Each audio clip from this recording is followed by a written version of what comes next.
साथियों नमस्कार। साथियों, आज के इस वीडियो में मॉड्यूल क्रमांक 11 भाषा शिक्षण शास्त्र की प्रश्नोत्तरी के बारे में जानेंगे और इसको सही तरीके से कैसे हल कर सकते हैं इसके बारे में भी इस वीडियो में जानकारी प्राप्त करेंगे। इस मॉड्यूल के सभी प्रश्नों के सही जवाब देने की कोशिश करूंगा। तो साथियों, यदि आप मेरे चैनल पर नए हैं या आपने इस चैनल को अभी तक सब्सक्राइब नहीं किया है तो प्लीज़ आपसे निवेदन है कि चैनल को सब्सक्राइब कर लें और साथ ही बेल आइकन को प्रेस करके ऑल पर सेलेक्ट कर लें। इससे हमारे आने वाले सभी महत्वपूर्ण वीडियो का नोटिफिकेशन मिलता रहेगा। तो चलिए साथियों, चलते हैं मॉड्यूल क्रमांक 11 की प्रश्नोत्तरी की ओर। हमारी आज की प्रश्नावली का पहला प्रश्न है, निम्नलिखित में से कौन सा पढ़ने के समय करने का कार्य है। पहला है शिक्षक का घर से पाठ पढ़ कर आना और कक्षा में उसी को पढ़ाना। दूसरा है शिक्षार्थियों को कल्पना करने के लिए कहना कि वे कहानी के पात्रों में से एक हैं और अपने अनुभवों को अपनी डायरी में लिखने को कहना। तीसरा है कक्षा को 4 या 2 के समूह में विभाजित करना और पाठ को बारी बारी से पढ़वाना। शिक्षक बच्चों को समझ के साथ पाठ को डिकोड व्याख्या करने को कहना। चौथा है शिक्षक का पाठकों के विचारों के बारे में शिक्षार्थियों के साथ एक संपूर्ण कक्षा गतिविधि के रूप में चर्चा करना। तो इसका उत्तर हो जाएगा तीसरा, कक्षा को 4 या 2 के समूह में विभाजित करना और पाठ को बारी बारी से पढ़वाना।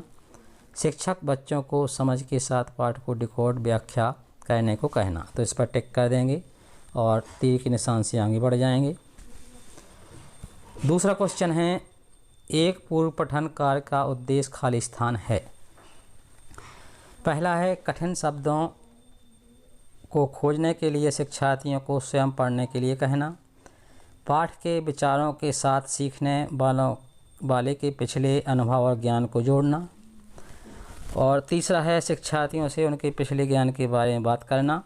और चौथा है पाठ के लेखक और पढ़े जाने वाले नए शब्दों के बारे में बात करके नए पाठ की शुरुआत करना। तो इसका उत्तर हो जाएगा दूसरा, पाठ के विचारों के साथ सीखने वालों के पिछले अनुभव और ज्ञान को जोड़ना। तो इस पर टिक कर देंगे और नेक्स्ट पर क्लिक कर देंगे। नेक्स्ट क्वेश्चन है, पढ़ना अर्थ गढ़ना है, इस कथन से क्या अभिप्राय है। तो पहला है पढ़ना पाठ के वर्णमाला और शब्दों के अक्षरों का डिकोडिंग व्याख्या है। पढ़ना शिक्षार्थी को विषय वस्तु के साथ विभिन्न अर्थ जोड़ने के लिए प्रोत्साहित करता। पढ़ना ध्वनि समूहों शब्दों और वाक्यों को सीखने से शुरू होता है। और चौथा है पढ़ना पाठ के विचारों को समझना है। तो इसका उत्तर हो जाएगा चौथा, पढ़ना पाठ के विचारों को समझना है। तो इस पर टिक कर देंगे और नेक्स्ट पर क्लिक कर देंगे। नेक्स्ट अगला क्वेश्चन है, वर्तमान भाषा सीखने के नज़रिए से निम्नलिखित में से कौन सा सच है। तो इस तीर के निशान से पूरा पढ़ लेंगे। सुनना, बोलना, पढ़ना, लिखना, ध्यान देना और सोचना एक साथ विकसित होता है। दूसरा है सुनना, बोलना, पढ़ना, लिखना, ध्यान देना और सोचना एक रैखिक तरीके से विकसित होता है। तीसरा है लिखने से पहले सुनना, बोलना और पढ़ना विकसित होता है। और चौथा है लेखन एक भाषा सीखने में शिक्षार्थियों द्वारा विकसित किया जाने वाला अंतिम कौशल है। तो इसका सही उत्तर हो जाएगा पहला, सुनना, बोलना, पढ़ना, लिखना, ध्यान देना और सोचना एक साथ विकसित होता है।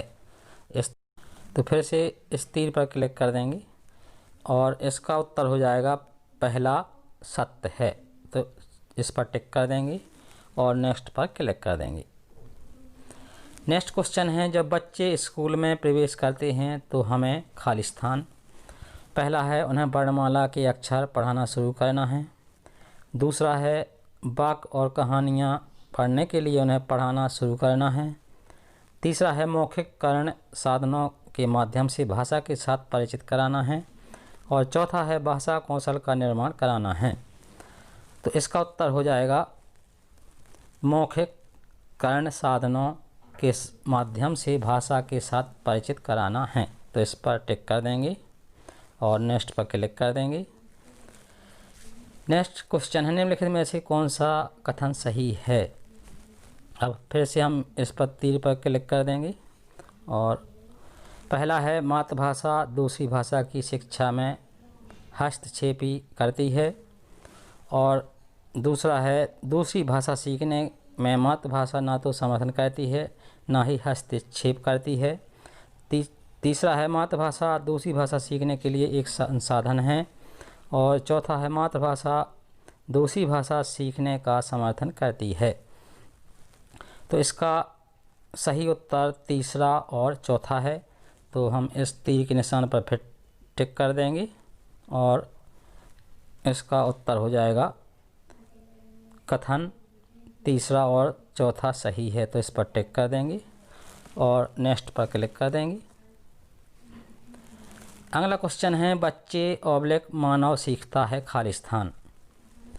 पहला है काफ़ी प्रयास के बिना मातृभाषा, दूसरा है स्कूल में केवल मातृभाषा, तीसरा है बहुत प्रयास से मातृभाषा, और चौथा है बिना किसी प्रयास के विदेशी भाषा। तो इसका सही उत्तर हो जाएगा काफ़ी प्रयास के बिना मातृभाषा। तो इस पर टिक कर देंगे और नेक्स्ट पर क्लिक कर देंगे। नेक्स्ट क्वेश्चन है, भाषा सीखने में केंद्रीयता का अर्थ है कि खालिस्तान। पहला है विषय वस्तु को भाषा की चिंता नहीं करनी चाहिए, दूसरा है भाषा शिक्षण का केंद्रीय उद्देश्य केवल विषय वस्तु पर केंद्रित है, और तीसरा है सभी भाषा सीखना मूल रूप से विषय वस्तु सीखना है, चौथा है सभी विषय वस्तु सीखना मूल रूप से भाषा सीखना है। तो इसका उत्तर चौथा हो जाएगा, सभी विषय वस्तु सीखना मूल रूप से भाषा सीखना है। तो इस पर टिक कर देंगे और नेक्स्ट पर क्लिक कर देंगे। अगला क्वेश्चन है, मातृभाषा आधारित बहुभाषिकता क्या है।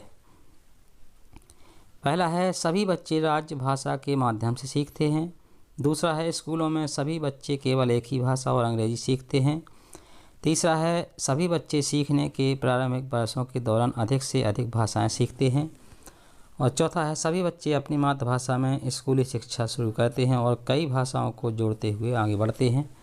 तो इसका सही उत्तर हो जाएगा चौथा, सभी बच्चे अपनी मातृभाषा में स्कूली शिक्षा शुरू करते हैं और कई भाषाओं को जोड़ते हुए आगे बढ़ते हैं। तो इस पर टिक कर देंगे और नेक्स्ट पर क्लिक कर देंगे। अगला क्वेश्चन है, भाषा सीखने की रणनीति के रूप में बहुभाषिकता का क्या अर्थ है। पहला है कक्षा में शिक्षण अधिगम के लिए बच्चों की भाषा का उपयोग करना, दूसरा है कई भाषाओं को सीखना सिखाना और शिक्षण, तीसरा है माध्यम और आकलन के रूप में एक ही भाषा में विषय वस्तु सीखना, और चौथा है त्रिभाषा सूत्र को लागू करना। तो इसका उत्तर सही हो जाएगा कक्षा में शिक्षण अधिगम के लिए बच्चों की भाषा का उपयोग करना। तो इस पर टिक कर देंगे और नेक्स्ट पर क्लिक कर देंगे। इसके बाद सबमिट पर क्लिक कर देंगे। इस तरह आपका स्कोर आ जाएगा 10 में से 10। तो साथियों, वीडियो पसंद आया हो तो वीडियो को लाइक और शेयर अवश्य कर दें और चैनल को सब्सक्राइब भी कर दें। धन्यवाद। जय हिंद।